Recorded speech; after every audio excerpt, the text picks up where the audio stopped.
குழந்தை வளர்ச்சி மூலம் சமுதாய வளைகாப்பு விழா இன்றைய தினம் சிறப்பாக நடைபெறுகிறது.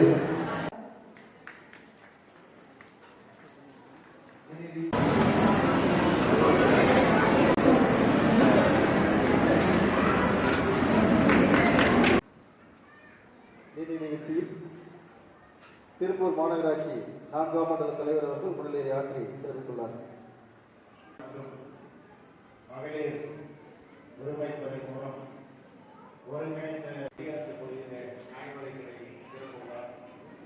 அதுக்கடுத்து இதே போன்று தொடர்ந்து பல்வேறு திட்டங்கள் சிறப்பாக செயல்பட்டு வருகிறோம். அதற்கு பிறகு நாங்கள்லாம் அமைச்சராக அதே நிகழ்ச்சியில் பொறுப்பேற்றுக் கொண்டோம். உடனடியாக நேராக பேரின் அண்ணா முதல்நிலையா பணியுடைய நேரத்தில் போய் நம்முடைய இளம் என்பது தமிழ், நம்முடைய தாய்மொழி என்பது தமிழ் மொழி. எனவே அந்த மொழியை இன்றைக்கு பல்வேறு மொழிகள் இன்றைக்கு ஆக்கிரமித்து கொண்டிருக்கிறது.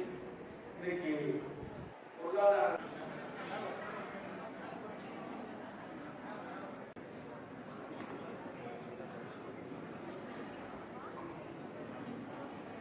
இல்லைண்ணா எப்படி நினைக்கிறேன்